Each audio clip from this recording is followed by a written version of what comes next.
Welcome back. This is going to be a quick overview of the Vickers Tactical Magazines by Wilson Combat.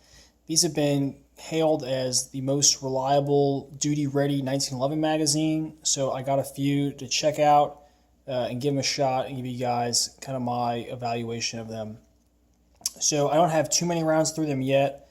They have functioned well so far, but like any 1911 magazine, time is kind of the real test there. So really this is just an overview, and we'll take them apart and we'll kind of see what makes them different. So first we have two models. We have the 800 and the 800 Alpha. So both of them come with a whole lot of literature about them, so you can read the whole explanation as to why they're so cool. And I'm sure all that text is on the website, so you guys can go to Wilson Combat's site and see that. The big difference is, the A model has the kind of shorter aluminum base pad, kind of like a traditional 1911 aftermarket design, and just the normal 800 has this very heavy steel extended base pad. It's a few ounces heavier, but it's noticeably weighted to the bottom in the hand. It's supposed to help aid in kind of dropping that magazine free, and I think it does do that pretty well. The first thing I noticed was, compared to a 47D, the body is a little bit longer. So we'll see on the bottom end here. If you line these up, there's maybe an extra 1/4 inch in magazine tube length, which I think is a great idea. This magazine was really designed to be a 7-round magazine, and we've managed to cram 8 in. And it's kind of caused issues, especially when you're trying to do A+1 in the gun. So I think just giving it a little bit more length, right, was kind of the way to go to push the reliability a little bit further. I talked about there's no holes in the magazine, which I think is a great idea. Why are there holes in this pistol magazine but not in a rifle magazine? Doesn't make any sense to me.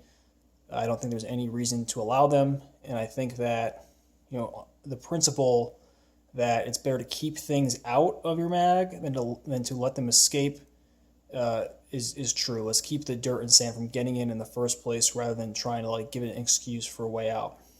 So really the only holes in this tube are the little notch there for your mag release, and then this witness hole on the back, so it has 8 rounds in it. So good idea there. So let's take these apart and let's see what's going on inside. So metal base pad, that guy, and here comes the spring. So this is kind of interesting. Let's see if that follower gets out. Yeah, maybe not. Interesting spring design here. It is kind of like a flat wire, almost like a rectangular spring. That's pretty interesting. It definitely feels stronger, I think, than a normal 47D. So let's open this guy up. All right, light plastic, the same, and a little tab there. And then we'll see this magazine. All right, the spring is kind of just that normal rounded spring. And the next thing that I think is pretty significant here is, look at the difference in spring size there, right? And that's not just, this one's been compressed over time. I mean, this spring that comes in the Vickers mag probably has two more coils in there, right? 2 or 3 more coils. So they're putting a stronger, I guess you could argue a better spring in the Vickers mag versus the 47D. Why would they not just add another coil to the 47D magazine? I don't know. You have to ask Wilson for that one. Maybe the next episode he does with a guest, he can talk about that. Okay, so let's put that back in and pop this back on.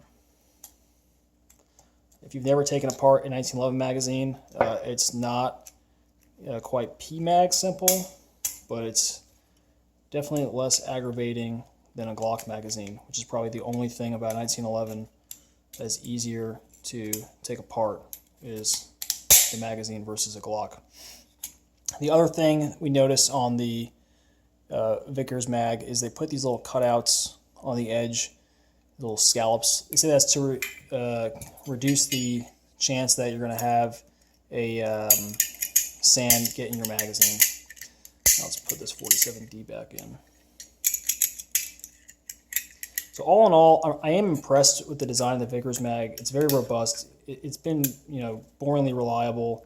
But again, I don't have, over 1,000 rounds on a single magazine, so it's kind of hard for me to give you guys a solid evaluation.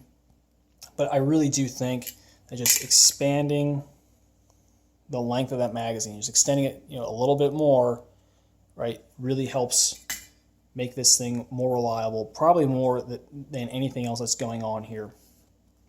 One thing that folks have kind of complained about on the internet, which is always a great source of true knowledge and wisdom, is that it does stick out past the butt of your pistol a little bit significantly. That doesn't really bother me. I think you guys can live with that. My only complaint so far is that I think they should have gone with this metal follower design like the Chip McCormick, because this is just a better design for longevity, because it's a piece of metal acting upon the slide stop, pushing that lobe up, rather than another piece of plastic that is going to put some wear on that part right there, that little notch, and eventually this follower is not going to survive. Are these worth the cost? That's the other question. So these are running for about $55 a piece, which is not cheap for a magazine by any means. But I think in the long term, the saved stress and aggravation and having just a good, reliable magazine definitely is worth the cost. These Wilson mags, the old Chip McCormick's, the 47Ds, and the Power mags, they're coming with a plastic follower, which is very inexpensive, and you can outfit them later on with a metal base pad. I'm sorry, I said follower, base pad, like this one from 10A Performance, and they aren't cheap. So by the time you add a good metal base pad to a 47D, the price difference between these two magazines is pretty negligible.